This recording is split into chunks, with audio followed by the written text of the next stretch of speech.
नमस्कार, स्वागत है आप सबका। आप देख रहे हैं प्रिय रंजन भारती रिपोर्ट्स। मैं प्रिय रंजन भारती। लोकसभा में चुनावी सुधारों पर हो रही चर्चा को उपयोगी कहना बेहद कठिन लग रहा है। अब ये ऐसा क्यों लग रहा है वो आपसे साझा करना चाहता हूँ। ऐसी चर्चा से पक्ष विपक्ष में कोई सहमति जब नहीं बन पाती और चुनाव सुधारों के संबंध में कोई सुझाव नहीं दिए जाते तो कोई मार्ग प्रशस्त नहीं हो सकता और ऐसी चर्चा का कोई औचित्य नहीं रह जाता है। किसी क्षेत्र में सुधारों पर ऐसी चर्चा सार्थक नहीं हो सकती जिसमें सुझावों का कोई योगदान नहीं है। चुनाव सुधार पर चर्चा हो रही है और चर्चा में लगता ऐसा है जैसे कि बिल्कुल एक हवाई बातें की जा रही है। जो मुद्दे सार्थक नहीं हैं, जो ज़मीनी नहीं हैं, उन पर चर्चा हो रही है। खासकर कांग्रेसी राजकुमार कहे जाने वाले राहुल गांधी जिस तरह से हवाई चर्चा कर रहे हैं, उससे तो कम से कम ऐसा नहीं लग रहा है। अब आप गौर करिए, एकमात्र उद्देश्य उनका यही लग रहा है कि वोट चोरी हो रही है और वो उन्हीं पुराने आरोपों के राग अलापते हुए नए सिरे से उसे धार देने की कोशिश करते हुए नजर आ रहे हैं।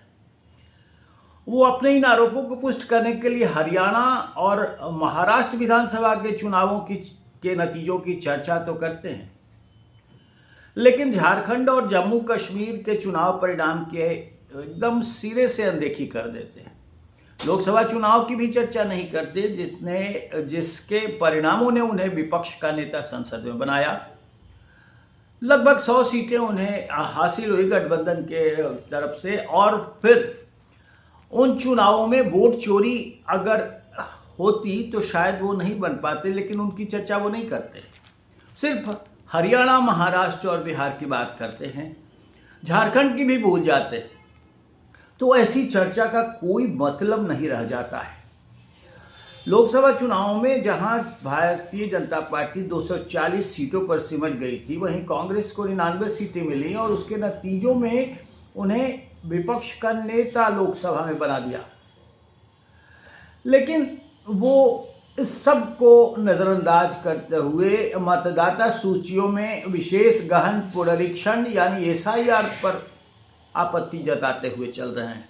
आपको याद होगा, बार बार आपसे ये वीडियो साझा कर रहा हूँ इस विषय का कि एसआईआर चुनावी गड़बड़ियों को दुरुस्त करने का एक साधन है और वो चुनाव आयोग अपने संवैधानिक दायित्व की पूर्ति के लिए करता है ताकि मतदाता सूचियों में जो गड़बड़ियां हैं उन्हें दुरुस्त किया जाए। बिहार में जब एसआईआर हुआ तो सुप्रीम कोर्ट तक मामला गया और सुप्रीम कोर्ट ने चुनाव आयोग के संवैधानिक दायित्व का समर्थन किया और कहा कि ये उसका अधिकार है, उसे अपने कर्तव्य का पालन करते रहना चाहिए। लेकिन इसके बावजूद आसमान सिर पर उठाए रहे कांग्रेसी और उनके संगी साथी दल। ये बिहार में अभी हाल में हुआ है, लेकिन जनता एसआईआर को लेकर के कहीं कोई खिलाफत में नहीं थी। एसआईआर के प्रति उसमें इतनी सजगता जरूर देखी गई कि लोगों ने अपने सारे रिकॉर्ड दुरुस्त करके मतदाता सूचियों में अपने नाम सुरक्षित करने की कवायद अभियान का हिस्सा बन करके बड़ी तत्परता से उसे सुरक्षित कर लिया। लेकिन इसके बावजूद कांग्रेसी और उनके संगी साथी दल वाले एसआईआर चिल्लाते रहे और राहुल गांधी ये बताने को तैयार नहीं होते हैं कि अगर चुनावों मतदाता सूचियों में गड़बड़ी है तो आखिर चुनाव आयोग जिसकी जिम्मेदारी है वो दुरुस्त कैसे करेगा। आखिर दुरुस्त करने के कोई उपाय भी तो उन्हें बताने चाहिए, लेकिन वो ऐसा करते हुए नहीं है। अच्छा होगा कि राहुल गांधी इस बात पर ध्यान दें कि जिस मुद्दे को तूल देते आ रहे हैं वो उसे आम जनता कोई महत्व नहीं दे रही है। तनिक भी महत्व बिहार के चुनाव में नहीं दिया और राहुल गांधी मतदाता सूचियों में गड़बड़ी का जिक्र तो करते हैं, लेकिन उन्हें ठीक करने का कोई और उपाय भी उनके पास हो तो उसको सुझाव दें। एसआईआर तो उनकी निगाह में ठीक नहीं है, ये वोट चोरी का उपक्रम है और जैसा वो कहते आ रहे हैं कि केंद्र सरकार के नियंत्रण में चुनाव आयोग जैसी संस्था हो गई है। जितने संवैधानिक अधिकार वाले ऐसे भी संस्थान हैं उन सबको वो कह रहे हैं कि भारतीय जनता पार्टी के गठबंधन की केंद्र सरकार, मोदी सरकार सब पर नियंत्रण बनाए जा रही है, कब्जा की हुई है। तो आखिर उन्हें ये बताना चाहिए कि कैसे चुनाव आयोग जो मतदाता सूचियों में पुनरीक्षण का काम देश भर में कर रहा है वो कैसे दुरुस्त करे और चुनाव सुधार की क्या प्रक्रिया हो सकती है, कैसे चुनाव सुधार किया जाएगा, इस बारे में उनके ठोस सुझाव आने चाहिए। लेकिन कहीं से कोई ठोस सुझाव राहुल गांधी जो लोकसभा में विपक्ष के नेता हैं वो देने को तैयार नहीं नजर आते हैं। आखिर जो मुद्दा न सुप्रीम कोर्ट के समक्ष टिक पा रहा है और उसके अलावा भी अगर कहें तो जनता की अदालत में भी उसे लगातार खारिज कर दिया जा रहा है। मैंने बिहार के चुनाव के परिणामों की बात कही। बिहार के चुनाव परिणाम इस तरह से अप्रत्याशित हुए, आखिर इनकी वजहों की पड़ताल कांग्रेस को करनी चाहिए और कांग्रेस को ही नहीं, पूरी विपक्ष की जमात को, जिन्हें जनता ने बिल्कुल नकार दिया, रपेट दिया। अब बिहार चुनाव के परिणाम अप्रत्याशित मतदान की प्रतिशतता बढ़ने के साथ जिस तरह से सामने आए, उसके बाद एनडीए की सरकार नीतीश कुमार के नेतृत्व में 10वीं बार बड़ी हनक के साथ सत्ता में आई और इससे लेकर के भी दूसरे तरह के नैरेटिव गढ़े जा रहे थे, वो सब जनता ने खारिज कर दिया।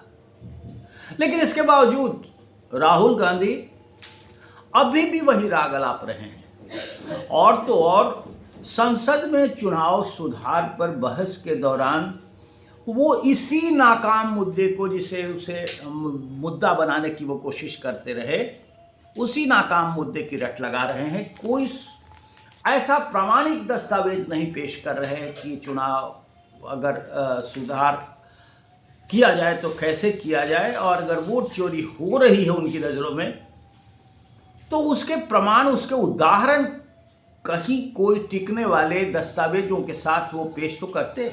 लेकिन इन सब के बावजूद वो सिर्फ वही रट लगा रहे हैं, वो सिर्फ राजनीतिक कमजोरियों का ठीकरा चुनाव आयोग पर फोड़ते चले आ रहे हैं, लेकिन अपनी कमियों, अपनी नाकामियों के बारे में तनिक भी चर्चा को तैयार नहीं है।